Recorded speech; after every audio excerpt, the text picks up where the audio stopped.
Parmi les questions relatives à l'éducation que nous avons déjà abordées, il en est une que je vous avais annoncée, que je vous gardais ou que je nous gardais, et sur laquelle vous avez sans doute autant d'envie que moi que nous nous expliquions davantage. La culture dans le système éducatif français. Sommes-nous au clair à son sujet? Est-ce une question centrale? Que peut-on en penser? Bon. Bonjour à vous deux. Au fond, j'aimerais dire tout de suite que je suis venu ici en raison de la considération et même des relations cordiales que j'ai avec vous. Mais en dehors du plaisir de répondre à votre invitation, je ne vois pas du tout pourquoi je suis là, ni ce que je pourrais vous dire. Ah bon?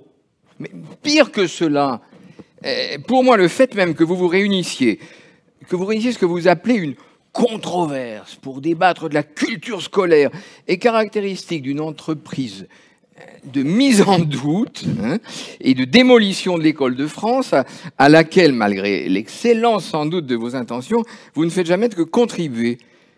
Qu'y a-t-il à dire de la culture scolaire? Bon, bien des choses sans doute, mais qui pour moi ne font pas controverse. Et pourtant... Plantons le décor sur la longue période. L'école en France, le système scolaire français était il y a peu un des meilleurs du monde, non? Et pas seulement par son organisation ou le fait qu'en sortaient les élèves et les étudiants les meilleurs selon les besoins du pays, de son développement économique et de son rang international, mais aussi par la qualité éminente de ce qu'on y enseignait, l'émancipation des élèves. Ah bon? Ah ouais, par la connaissance, la science et la raison, c'était son projet et c'est pas rien. Et sur ce que cette école devait enseigner, il n'y avait pas de question. Et si vous me permettez de le dire crûment, même si je sais que ce n'est pas votre point de vue, il ne doit pas y avoir de question, sauf à la marge. L'école est là pour transmettre ses savoirs, construits laborieusement au fil du temps et validés par les différentes branches du savoir d'une génération à l'autre. Et je le répète, il n'y a pas de discussion là-dessus. Mais cette transmission ne fonctionne plus. Les élèves ne comprennent pas pourquoi l'école veut leur enseigner tout ça. Et les professeurs eux-mêmes sont débordés par la masse des programmes et la contestation de leur autorité. Et en refusant d'en discuter, tu ne fais que renforcer le caractère, oui, obsolète de cette école, rendre année après année son projet obsolète, plus flou, plus démobilisateur, moins motivant. Motivant. Nous y voilà. Mais bon, permettez d'abord, s'il vous plaît, que j'explique mon point de vue un peu mieux, afin qu'on ne soit pas dans la caricature. En effet, ce n'est pas du tout le but recherché. Et nous visons une controverse qui soit faite, sinon de lin blanc, au moins de probité candide. Ah, le beau zeugma! Quoi, zeugma? Zeugma. On appelle zeugma une figure de style par laquelle on adjoint à un terme deux compléments de nature différente, comme une qualité morale, la probité, et le lin blanc, une fibre textile. En plus, celui-là, il est du Père Hugo. Bah, nous voilà bien avancés. Vous voyez, c'est ce genre de choses qui n'est plus possible en classe. Bien sûr, c'est un peu aride, ça demande des efforts aux élèves. Mais ce sont eux qui doivent s'élever et non pas les professeurs qui doivent baisser leurs exigences. Bien sûr. Bah, permettez que je reprenne. L'école française n'a pas, je le disais, à avoir d'état d'âme sur la qualité et la nécessité de ce qu'elle enseigne. Les choses sont simples. Après une école maternelle, et qui fait encore un peu jouer les enfants de cet âge, et qui prépare les apprentissages sérieux, vient une école élémentaire chargée d'enseigner les fondamentaux. Et là non plus, il n'y a pas controverse. Dans les pays anglophones, notre lire, écrire, compter se retrouve sous les sous le nom des 3 R, reading, writing, arithmetic. C'est la même chose. Peut-être pas si simple. Par exemple, le ministre Blanquer a ajouté « respecter autrui », ce qui montre bien qu'il y a hésitation sur la nature de ces fondamentaux, puisqu'on peut y inclure des considérations morales ou comportementales. Je continue, en vous demandant de ne pas m'interrompre. Je commentais ce que vous disiez, je ne vous contredisais pas. Donc oui, disais-je, une école primaire tournée vers les fondamentaux, qui sont aussi ceux de l'école de la République, celle qui a fait les petits Français, en leur enseignant la langue française, les grandes figures de l'histoire de France et sa géographie.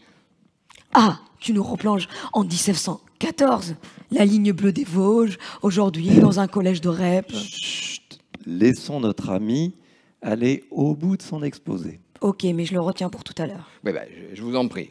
Et je continue. Après cette école primaire, qui encore une fois aurait dû rester fidèle à sa mission. Sauf que la scolarité, la plupart des enfants, s'arrêtait. Là, les temps ont changé. Oui, avec un examen, le certificat d'études primaires, qu'aujourd'hui la majorité des élèves du même âge ne seraient pas capables de passer. Ah, l'âge d'or. Avec vous, ça marche toujours, cher Ah, ami. bah oui. Seule une minorité des élèves passait le certif, triés par leurs instituteurs. Les autres n'étaient même pas présentés. Certes, mais après cet enseignement primaire, il y avait ceux qui, à plus ou moins brève échéance, allaient apprendre un métier, et ceux qui entraient dans l'enseignement secondaire, pour faire vite dans les lycées. Et là encore, à cette époque où l'école de France nous était enviée, il n'y avait pas de discussion sur ce que les élèves allaient y apprendre. Il y a toujours au collège et au lycée des disciplines enseignées, une dizaine ou une douzaine, qui savent ce qu'elles font, qui correspondent à des sciences et des savoirs validés par la recherche et l'université, ce que vous appelez dans vos jargons, je crois, des savoirs savants, quoi. Comme s'il pouvait y avoir des savoirs qui ne seraient pas. Et selon leur talent dans ces diverses disciplines, ils s'orientent vers les sections de lycée correspondantes. Ils ne s'orientent pas, Tout à fait. ils sont orientés. Pardon ?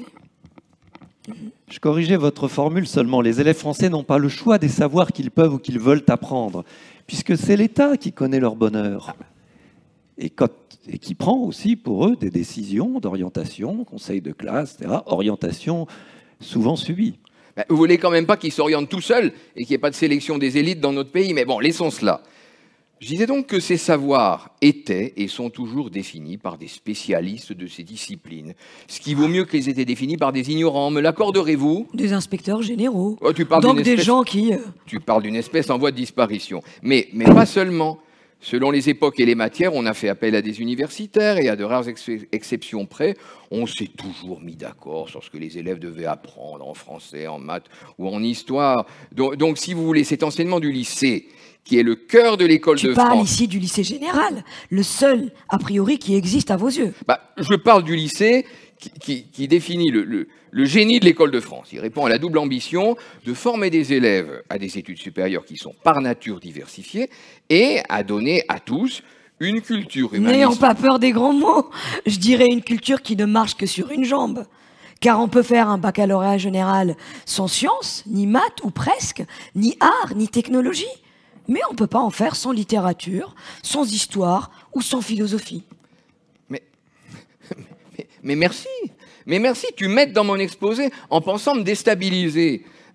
Est-ce honteux que précisément l'école de France donne à tous ses élèves cette culture-là dont tu parles? Voulez-vous avoir des bacheliers pointus en management, hein, Why not? ou en maths, et sans doute, mais ignorants de l'histoire et incapables de comprendre les problèmes contemporains, ignorants de l'histoire littéraire et de l'histoire de la pensée? Mais alors, si tout allait si bien, que s'est-il passé, cher ami? Bah, il s'est passé qu'à partir d'un certain moment... De quand? Tu vas pointer 68, je le sens venir. Non, au risque de te décevoir. Le mal vient de plus loin, dès le début des années 60 et de l'instauration du collège dit unique. À ce moment, l'arrivée dans l'enseignement secondaire de parties de la population qui jusque-là n'y allait pas et ne disposait pas des aptitudes pour y réussir a conduit progressivement à abandonner toute ambition Et pour intellectuelle. toi, avant, c'était satisfaisant? Tous les pays dans les années ont allongé la scolarité des enfants et l'ont en général définie par l'équivalent d'un collège unique. Mais bien sûr que non, c'était pas satisfaisant. Qui le dirait? À la fois pour des motifs de justice et d'exigence du monde économique en termes de formation de base. Mais ce qui s'est passé, c'est qu'il y a eu en effet des difficultés à ce que tous ces nouveaux élèves venus de catégories sociales nouvelles fassent de bonnes études. Je pense personnellement qu'on a été trop pressé. On a voulu à tout prix qu'ils réussissent dans l'enseignement secondaire classique au lieu de développer pour eux la formation professionnelle. Et c'est là que des gens comme vous, hein, je suis désolé, se sont mis en particulier à se demander s'il ne fallait pas leur enseigner autre chose, adaptés, c'était le maître mot, à leur origine sociale, à leur origine culturelle, à leur capacité, à leur motivation, voilà le joli mot, etc. Et voilà pourquoi toute exigence a été abandonnée. Et comment on s'est mis à distribuer des diplômes sans valeur, à vouloir conduire 80% des élèves au baccalauréat, à laisser passer tout le monde dans la classe supérieure, au motif que le redoublement... Bon, cher ami, je remarque dans votre argumentation qu'au fond, vous reprochez à l'institution de n'avoir pas vraiment cru en elle assez fort et d'avoir abandonné, au moins partiellement, le bel idéal que vous nous rappelez. Mais alors pourquoi? Aurait-on pu éviter ce que vous décrivez et décriez? Je pense que des modèles étrangers, venus de pays anglo-saxons, par exemple... C'est où l'anglo-saxonie pour vous? Ou d'autres régions. Modèles qui n'avaient pas la rigueur du nôtre ont commencé d'être diffusés. Et que cela a arrangé tout le monde, peut-être. Toujours est-il que je pense que la culture scolaire, votre sujet, notre sujet, n'est pas difficile à définir, car il l'a été depuis longtemps. Elle relève du génie de cette école et de ce pays. Si bien sûr elle demande des mises à jour, comme il y en a toujours eu, en gros, elle est solide. Et c'est pour cette solidité qu'il faut que nous retrouvions tous notre confiance. Bref, pour moi, la messe est dite. Cette culture n'est pas scolaire, comme vous dites, elle est pleinement culture. Bon, j'aimerais te dire, cher collègue, que je ne partage pas du tout ton optimisme. Oh. Mon sentiment est que le bateau a pris l'eau. En effet, pas par la faute de quelques matelots enseignants plus ou moins pédagogistes. Oh, c'est toi qui les as nommés, Racine, Phèdre, Acte 1, Scène 3, ou à peu près. Le bateau n'a pas pris l'eau en raison de l'incurie des enseignants, mais parce qu'il y a eu ces vagues successives de démocratisation, avec par exemple le collège unique, qui ont été faites avec le souci de ne rien changer à ce qui s'enseignait traditionnellement. Et aussi parce que le modèle, parce que le monde, de son côté, a tellement changé sur tous les plans qu'il est devenu indispensable de repenser ce que peut être la fonction de l'école dans la société contemporaine. Et là-dedans, ce que l'école devrait enseigner... Pour lui, c'est clair. Apparemment. La culture scolaire? Circuler, il n'y a rien à voir. Pour moi, au contraire, rien n'est clair. Ce que je viens d'entendre ne me surprend pas, car je connais ses arguments, mais me choque quand je l'entends en outre dans la bouche de quelqu'un que je sais par ailleurs dévoué à ses élèves. Le paysage de cette culture scolaire que tu décris ne convient plus dans son fondement même. Il ne s'agit pas de restaurer quoi que ce soit, mais d'inventer autre chose. Ce paysage n'est pas du tout ce jardin à la française, avec des programmes d'enseignement bien dessinés et de bons examens. Ce paysage relève surtout d'une volonté de développer la concurrence entre les élèves et de faire de la responsabilité individuelle le principal moteur de l'école. Ce paysage à l'école française s'apparente plus à une friche qu'à un jardin bien ordonné. Si, les familles d'ailleurs ont tendance à penser que l'État, qui pour chaque année d'enseignement, fixe des programmes détaillés, fait ce qu'il faut et qu'en bon père de famille, on peut le laisser jouer. Mais dans la réalité, les familles ne cessent de déchanter et de constater qu'on n'est pas dans le jardin d'Éden dont tu souhaites la restauration. Mais je disais bien qu'on en était sorti, hélas. Oui, mais avec l'idée d'y retourner au plus vite. Or, pour moi, cet Éden-là est devenu un enfer pour une grande partie des élèves. Les parents et les élèves perçoivent ce désordre. Ils entendent les professeurs de leurs enfants se plaindre de programmes trop lourds et les empêchent d'accorder plus d'attention à leurs élèves pour les faire progresser. Ouais. Ils constatent aussi que les marches des contenus sont trop hautes entre l'école, le collège, le lycée et le début des études supérieures, bien évidemment pour ceux qui y parviennent. Ils voient trop souvent leurs enfants désarçonnés quand ils doivent franchir ces étapes, dont la difficulté d'ailleurs n'est pas justifiée. Et quand ils rencontrent des professeurs pour leur parler de ce que leurs enfants apprennent ou non, ils constatent qu'ils ont du mal à justifier les programmes qu'ils mettent en œuvre et du mal à passer d'une discipline à une autre. Ce qui est pourtant demandé en permanence aux enfants tout au long des journées épuisantes.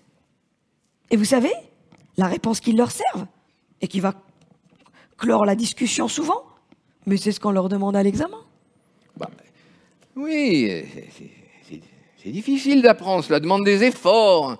Mais le sens d'un effort sur un ensemble aussi peu cohérent, soyons sérieux, d'une année sur l'autre, d'une discipline à l'autre, c'est souvent un maquis inextricable.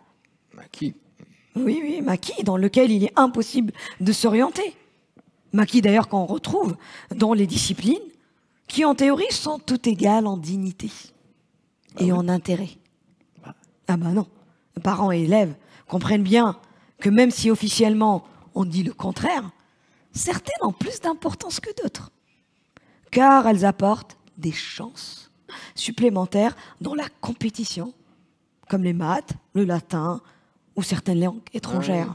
Bah si. Et si on jette un coup d'œil aux examens et à ce qu'on y évalue vraiment, je crois que beaucoup sont encore plus décontenancés. Qui peut dire aujourd'hui ce que signifie être bachelier? Ce que signifie en termes d'acquisition réelle et durable chez les élèves un baccalauréat fabriqué par un système de coefficients et compensation généralisés entre disciplines? Donc c'est assez étonnant et peut-être même un peu inattendu entre vous deux.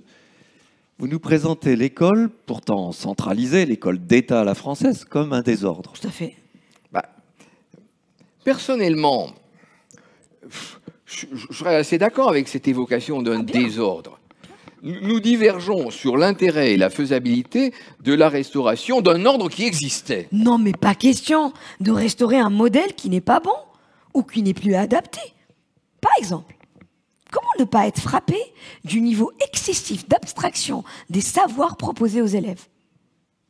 On valorise sans cesse une approche théorique des disciplines, en présentant des connaissances sous forme dogmatique, coupées de leur histoire intellectuelle et de leur portée sociale et pratique. C'est d'ailleurs pourquoi les élèves les oublient aussitôt passé l'examen.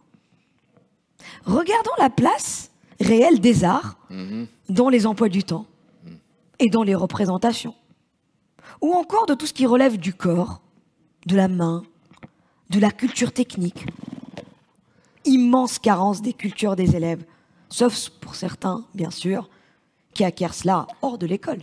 Ah mais on ne peut pas tout enseigner. Les semaines ont un nombre limité de jours et les journées d'heures.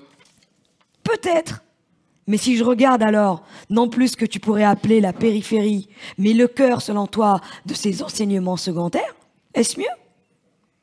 Je m'en tiens en fleurant l'enseignement des sciences. Les débats médiatiques et sur les réseaux sociaux relatifs à la pandémie Covid-19 démontrent à quel point la formation scientifique des citoyens est sinistrée. Oui, il est vrai que l'enseignement scientifique est actuellement écartelé entre des missions contradictoires. Soit un apprentissage d'une démarche par problématisation et investigation, soit un apprentissage de la modélisation essentiellement mathématique, soit des éducations à l'environnement, à la santé, au développement durable, à la transition écologique, etc., qui renvoient davantage à des prises de conscience des problèmes que nos sociétés doivent affronter. Les programmes n'ont cessé d'hésiter sur ces choix depuis 20 ans, par des effets de balancier extrêmement préjudiciables à la formation des élèves. Enfin, les profs de maths, de SVT, de physique-chimie ne peuvent pas apporter tout cela. Ils doivent rester dans l'apprentissage des concepts fondamentaux de leur discipline. Ah, pour toi, il n'est pas essentiel que la science permette d'aborder des débats de société? C'est difficile à défendre, hein. D'autant que l'institution demande bien plus qu'avant à l'école de résoudre des questions d'éducation qui autrefois étaient négligées ou laissées aux familles. Qui doivent assumer leurs obligations éducatives. Bien sûr. On ne peut scolariser efficacement les enfants si le travail d'éducation familiale n'est pas conduit partout. Je sais pas, hein, mais la société a raison de demander à l'école d'éduquer à la citoyenneté, aux médias et à l'information, aux grandes questions environnementales, à la biodiversité, à la sexualité, au choix, à l'esprit d'entreprendre, à l'interculturalité. C'est secondaire tout cela, cher ami? Je reconnais ne pas pouvoir le dire aisément. Vous appelez ça éducation? Oui. Oui, après tout, pourquoi pas. Mais peut-être alors faudrait-il revisiter les frontières des disciplines, mais quand même ne pas oublier qu'on a affaire à des élèves. Attendez. À des élèves. Pour vous, les élèves ne sont pas des personnes, alors, c'est ça. En tout cas, je crois qu'on progresse. On sort de cette école abstraite, tournée vers des savoirs désincarnés que vous évoquiez. Mais dites-moi, tous les deux, les élèves apprennent vraiment tout cela? Oh non, pas du tout. Non, bien sûr que non. Ah, ben vous voilà au moins d'accord sur ce point. Merci, chers amis, de vos évocations rapides de ces problèmes complexes. Je note vos désaccords, peut-être pas si profonds, mais aussi votre accord. Étonnant, l'école n'y parvient pas. Qu'on pense qu'il faille retourner à la culture scolaire de jadis, ou bien résoudre le désastreux désordre contemporain. Si j'ai bien compris, on ne sait pas comment faire. Deux impasses, non? Bon. C'est plus complexe que ce que je pensais. Mais surtout, on voit au bout du compte qu'on a des choses à se dire. N'êtes-vous pas en train de dire que les questions posées sont légitimes? Et alors, vous avez des solutions, vous? Oh, ce serait bien prétentieux de ma part. Il y aurait là bien des choses à penser. Bien des choses à penser du ministère à la salle de classe. Mais on ne s'en préoccupe pas. L'éducation nationale se refuserait-elle à penser? Oui, certainement, mais je ne suis pas certain que les gens qui partagent vos idées aient d'ailleurs tout fait pour qu'on s'y mette. Et toc. Non, mais sérieusement, c'est bien quand même un immense déficit de réflexion qui me frappe quand j'entends tout cela. Qu'on puisse faire marcher un système scolaire en étant dans ce degré d'impensé peu sidéré. Mais pensez. Vous voulez penser à quoi? Quel serait l'essentiel? D'une certaine façon, j'ai déjà répondu. L'essentiel de l'essentiel serait d'abord pour moi d'ouvrir le débat sur ce que les enfants doivent apprendre à l'école, pour éviter les impasses ou pour éviter qu'on ne sache répondre à des questions qui semblent importantes à chacun, comme ces objectifs d'éducation à la santé, sécurité, etc., dont vous parliez, cher ami, pour éviter qu'on ne reproche ces silences à l'école dès que l'actualité montre sa tête. On ne va pas faire un débat juste pour dire qu'il faut faire un débat. N'ayez crainte. Mais personnellement, je pense qu'on ne peut plus continuer, vu l'enjeu des questions, à dire dans un pays que ce qu'on enseigne aux élèves, c'est quelque chose de naturel, parce que c'est comme ça et parce qu'on enseignait déjà cela aux générations précédentes. Les gens comprennent, et on ne doit pas le leur cacher, que dans l'immensité des savoirs possibles, l'école doit faire des choix, et fait des choix.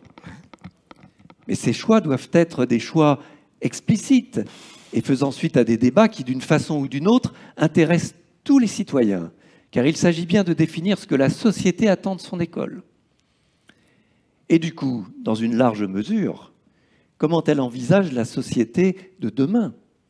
Donc je crois que ce qui pourrait redonner une colonne vertébrale à cette école dont vous relatiez le désordre l'un et l'autre, au fond, est-ce que ce ne serait pas de se demander à l'échelle du pays à quoi doivent se référer les savoirs scolaires?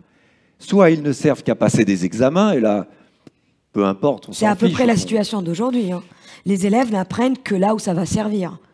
Et choisissent des disciplines au lycée en fonction de stratégie, et non par intérêt pour les savoirs.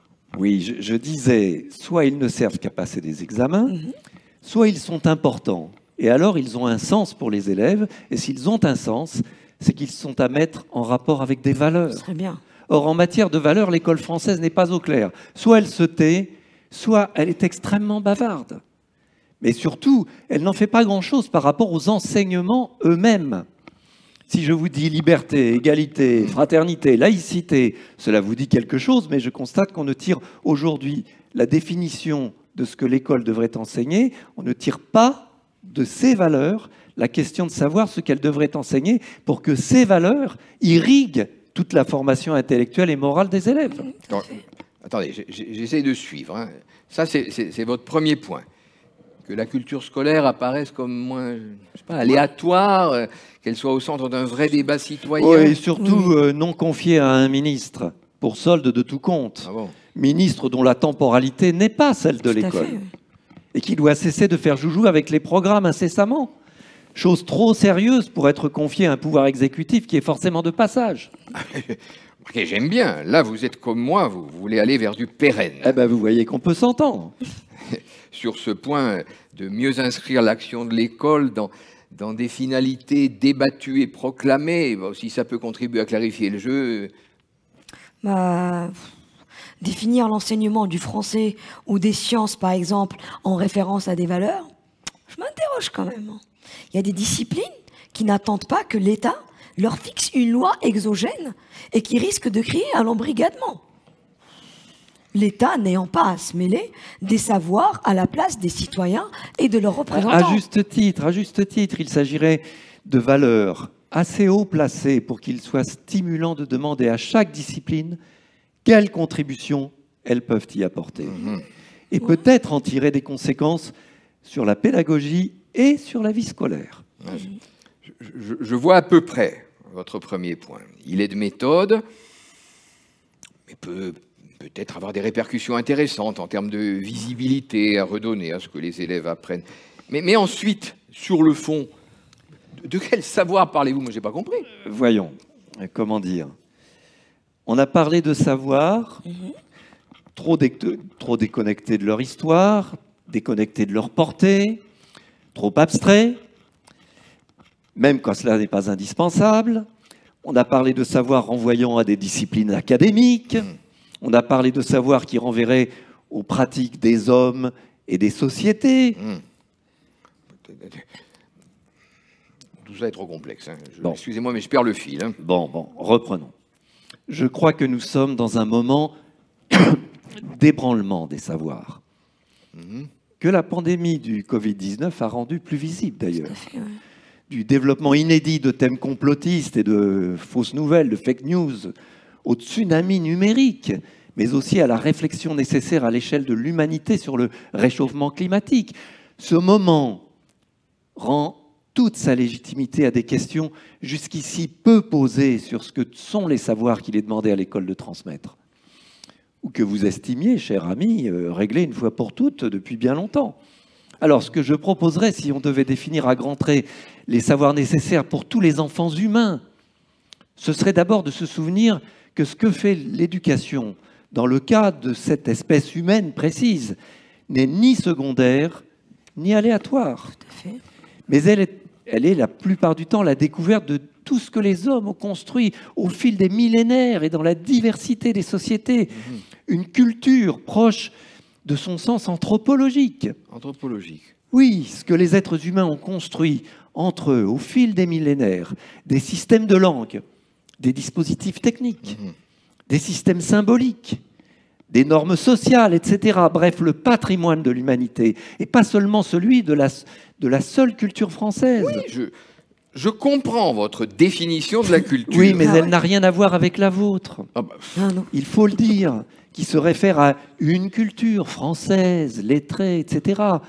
Même si elle se targue d'une certaine universalité qui est trop étriquée dans sa réalité historique et géographique aujourd'hui, sans avoir réfléchi au sens de la culture pour l'espèce humaine dans son ensemble, en tous les cas.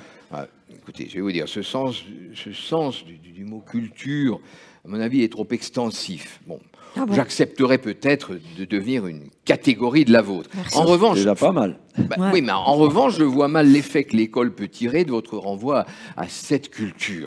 Je proposerais qu'on réfléchisse au fait qu'enseigner quoi que ce soit à des humains, c'est d'abord les informer sur l'enseignable, c'est-à-dire l'extraordinaire développement de la culture humaine, faite de l'aventure au long cours de cette espèce, mais aussi de diversité, avec quelques valeurs qui ont émergé et s'incarnent dans des déclarations universelles, comme celle de la dignité et de l'irremplaçabilité des êtres.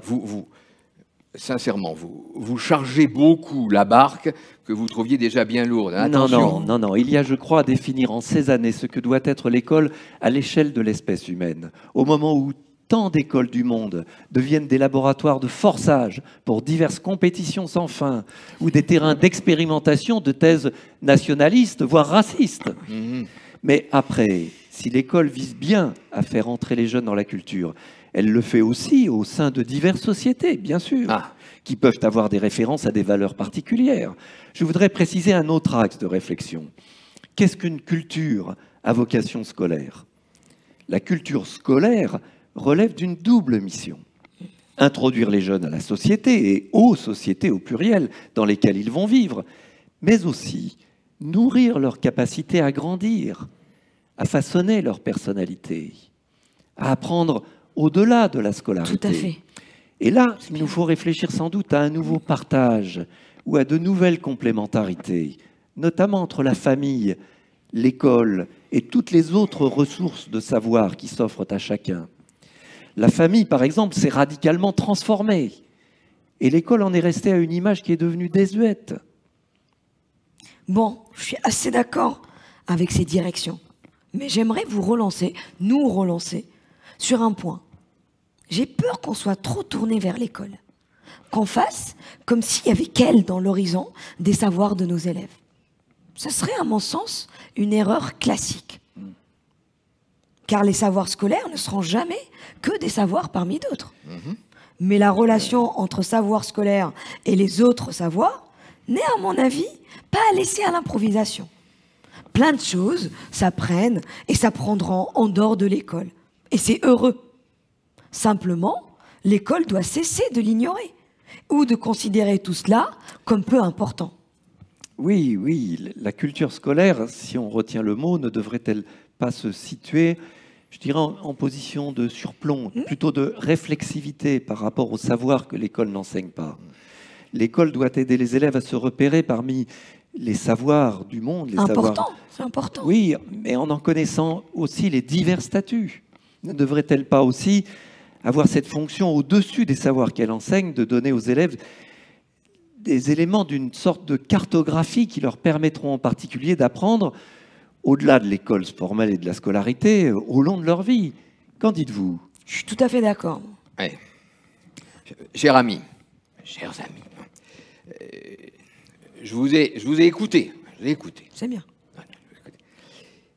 Et vous ne m'avez convaincu, mais que d'une chose, c'est que cela mérite réflexion. Ah, ben voilà une bonne nouvelle. C'est le meilleur résultat que je pouvais attendre de notre échange. Merci à vous deux.